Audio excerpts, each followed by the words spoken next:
बिस्मिल्लाहिर्रहमानिर्रहीम। अस्सलाम वालेकुम नादरीन, आप यूट्यूब चैनल देख रहे हैं, मैं इमरान खान। नादरीन, पाकिस्तान तहरीक इंसाफ के मज़ीद रहनुमाओं को और कारकुनों को सज़ाएँ सुना दी गई हैं। फैसलाबाद में राना सनाउल्लाह साहब का एक डेरा है, उसके बाहर एहतजाज करने के लिए गए थे कारकुनान। 9 मई के हवाले से ये सज़ाएँ हैं और अब जो इतला आई उसमें 59 रहनुमाओं को और कारकुनों को सज़ा सुनाई गई 10 साल के लिए, यानी उन्हें 10 साल की कैद की सज़ा सुना दी गई और दहशतगर्दी का मुकदमा है, जबकि 16 को 3 साल तक की कैद सुना दी गई। और 9 मई का ये मुबैना वाक़या है। अब पाकिस्तान तहरीक इंसाफ जो है वो फिर एहतजाज उन्होंने शुरू कर दिया। उन्होंने कहा जी ये क्या बात है, यानी आप अब जिनाह हाउस और राना सनाउल्लाह के डेरे को भी एक लेवल पे लेकर आ रहे हैं। और दूसरा, एहतजाज लोग कर रहे थे, क्या इतने सारे लोगों को आप ऐसे बाटा रेट पे सज़ाएँ दे सकते हैं? उनमें कई लोग ऐसे हैं जो वहाँ पे मौजूद भी नहीं थे, जिनका उस जगह से कोई उस दिन ताल्लुक़ भी नहीं था, जैसे कि ज़रताज गुल वज़ीर साहिबा को अगर आप सुने तो वो ये बताती है मुझे 4 केसेस में 10-10 साल की सज़ा इस इल्ज़ाम पर दी गई है कि मैं 7 मई को ज़मान पार्क में इमरान खान साहब और दीगर के साथ मीटिंग में शरीक थी। मैंने अदालत में तमाम सबूत और तस्वीर पेश किए हैं जिनमें मेरे हल्के के लोगों ने ये गवाही भी दी है कि मैं उस दिन 700 मील दूर डेरा गाजी खान में अपने हल्के में शादियों और दीगर तकरीबात में शरीक थी। ये तमाम स्क्रीनशॉट्स मौजूद हैं। सरकारी गवाहों ने भी क्रॉस एग्जामिनेशन में कहा कि हमने ज़रताज गुल वज़ीर का नाम नहीं लिया, FIR में भी मेरा नाम नहीं है। 8 महीने बाद मेरा नाम ज़िमनी में डाल दिया गया, मेरे खिलाफ़ कोई सबूत भी नहीं है, कोई सबूत पेश नहीं किया गया। फिर मेरा सवाल ये है कि मुझे किस जुर्म में 10-10 साल की सज़ा सुनाई दी। अब ये ज़रताज गुल वज़ीर साहबा को सवाल उठाना तो बिल्कुल जायज़ है, सवाल उठाना चाहिए, जो गलत काम हो रहा है उसको बेनकाब करना चाहिए, सामने रखना चाहिए।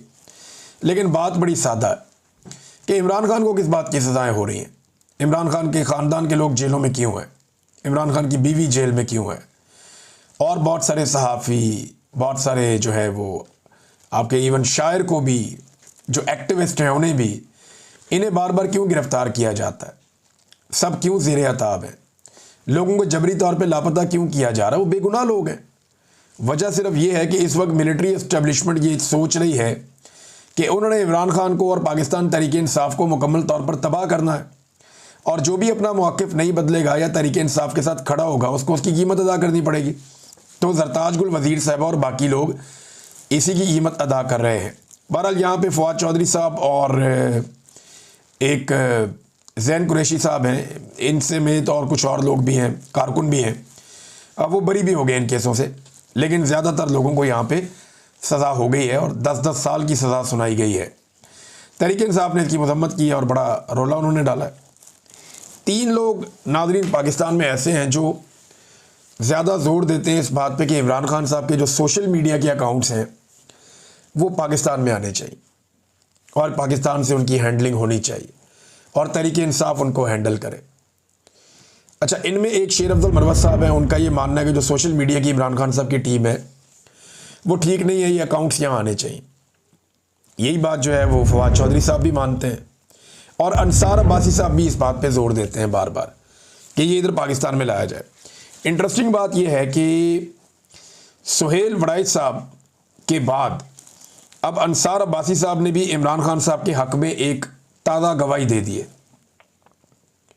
पहले सुहेल वड़ाइच साहब ने गवाही दी थी कि इमरान खान साहब जो जेल में कैद हैं या जो उनके साथ जुल्म और ज़्यादती हो रही है, ये पाकिस्तान के आर्मी चीफ से मिलने के बाद वो इस नतीजे पे पहुंचे और उन्होंने कॉलम लिखा कि इमरान खान को माफ़ी मांगनी चाहिए और इसी से वो बाहर आ पाएंगे या उनकी मुश्किलात कम हो जाएंगी। वरना उन्होंने मिसाल दी थी जुल्फ़िकार अली भुट्टो की और दीगर। अब सुहेल वड़ाइच साहब ये कहते हैं कि एक और जुल्फ़िकार अली भुट्टो नहीं बनना चाहिए, पाकिस्तान इसका मुतहम्मिल नहीं हो सकता, और इमरान खान को मशवरा देते हैं कि माफ़ी मांग लें। भाई, जुल्फ़िकार अली भुट्टो का मर्डर हुआ था, कत्ल किया था और एक डिक्टेटर ने किया था। अब डिक्टेटर को सुहेल वड़ाइच साहब कुछ नहीं कह रहे, मकतूल को सुहेल वड़ाइच साहब कह रहे हैं। यानी ये तो वही बात होगी ना, एक शेर हम बचपन से अदालतों में सुनते चले आ रहे हैं कि ये भी दलील मान ली अदालत ने कि मकतूल खुद ही गिरा था खंजर की नोक पे। यानी मुझे पूरा शेर याद नहीं है, लेकिन वो ऐसे ही था कि जो कत्ल होने वाला है खंजर की नोक के ऊपर खुद ही गिर गया था। कातिल की ये दलील भी मान ली मुनसिफ ने कि मकतूल खुद ही गिरा था खंजर की नोक पे। तो या मकतूल को या जो मजलूम है उसको मशवरा देते हैं, उसे गलत करार देते हैं, उसे कहते हैं कि तू ये कर, तू ये कर, तू ये कर, तू कंप्रोमाइज़ कर ले। उसको ये नहीं कहते कि तू गलत है, उसको ये नहीं कहते कि तेरा जुर्म है, उसे ये कहते हैं कि तेरा जुर्म ये है कि तू कमज़ोर है और इस्टेब्लिशमेंट बहुत ताकतवर है, लिहाजा तू इस्टेब्लिशमेंट के सामने सर झुका ले। ये मशवरा सुहेल वड़ाइच साहब देते हैं। खुद भी उन्होंने माफ़ी मांगी। अब देखें ना, सुहेल वड़ाइच साहब की जितनी जल्दी माफ़ी आई है, वो जो मादरत जो छपी है कॉलम के अंदर, उसमें सुहेल वड़ाइच साहब ने बड़ी बारीक तरीके से पहले सबसे माफ़ी मांगी। इतनी माफ़ी मांगी कि माफ़ी का लेवल ही बहुत डाउन कर दिया, और फिर एंड में जाके DG ISPR से भी माफ़ी मांग ली। तो ये सुहेल वड़ाइच साहब बड़े जर्नलिस्ट तो हैं, अल्फाज से खेलना तो उन्हें आता है, लेकिन DG ISPR ने उनके साथ ज़्यादती की। देखिए, पहले मुलाकात करवाई गई स्पेशली उनकी आर्मी चीफ से। ऐसे तो नहीं कि वो मुंह उठा के जाता और आर्मी चीफ से मिल लेता, तो स्पेशली आर्मी चीफ से उनकी मुलाकात अरेंज करके करवाई गई। उस मुलाकात के बाद जनाब खाने पे भी बिठाया गया। फिर जो बातें हुई वो उन्होंने रिपोर्ट कर दी, और मेरी इतला के मुताबिक उन्होंने मर्जी से रिपोर्ट की थी।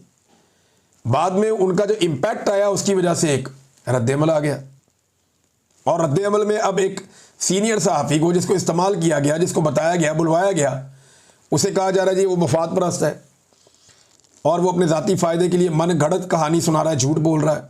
ये ज़्यादती है, ये DG ISPR को नहीं करना चाहिए था, ये काबिल मज़म्मत है। अब अंसार अब्बासी साहब ने भी गवाही दे दी सुहेल वड़ाइच साहब के बाद कि इमरान खान का कसूर नहीं है, मिलिट्री एस्टेब्लिशमेंट ने इमरान खान को अंदर रखा हुआ है। इमरान खान अगर मिलिट्री एस्टेब्लिशमेंट के साथ अपने मामला ठीक कर ले तो बाहर आ जाएंगे। सुने वो क्या कहते हैं, एक हिस्सा पढ़ के सुना रहा हूँ। वो ये कहते हैं कि इमरान खान की मुश्किलात में कमी माफ़ी मांगे बगैर भी मुमकिन है। पहले माफ़ी का मुतालबा हो रहा था, अब हो रहा है कि चले माफ़ी ना मांगे, लेकिन माफ़ी मांगे बगैर भी आपकी मुश्किलात कम हो सकती हैं। खान साहब को सिर्फ अपनी हिकमत अमली बदलना होगी। फ़ौज के ख़िलाफ़ ना खुद कोई बात करें और ना ही अपने किसी भगौड़े को या सोशल मीडिया को ऐसा करने दें। अच्छा, फ़ौज के ख़िलाफ़ तो इमरान खान बात ही नहीं करता।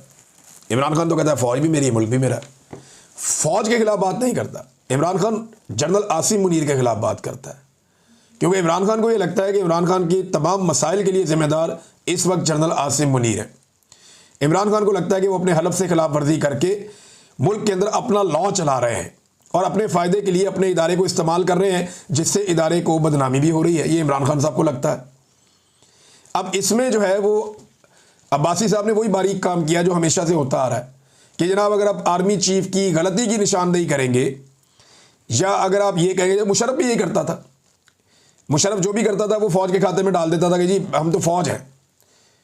इसी तरह जो कुछ भी इससे पहले जर्नैलों ने किया, जनरल याया ने किया, जो जनरल अयूब खान ने किया, जो जनरल ज़ियाउल हक ने किया, या जो बाकी जर्नैल जिन्हें बहुत ज़्यादा शौक़ था सियासत में और चीज़ों में आने का, उन्होंने जो कुछ भी किया वो सारा वो फ़ौज के खाते में डालते थे ना। इस तरह तो जनरल फैज़ हमीद ने जो भी किया वो भी फ़ौज के खाते में डाल दें आप, उसको आप अलग से क्यों ट्रीट कर रहे हैं? तो इमरान खान साहब उसी तरह जनरल आसिम मुनीर को सिंगल आउट करते हैं जैसे PMLN वाले या बाकी लोग जो हैं वो जनरल फैज़ हमीद को सिंगल आउट करते हैं, और बिल्कुल ठीक करते हैं। जो गंदा काम उसने किया उसको सज़ा मिलनी चाहिए। आदरीन, अब तक के लिए इतना ही। अपना ख्याल रखिएगा, अपने इस चैनल का भी। अल्लाह हाफ़िज़।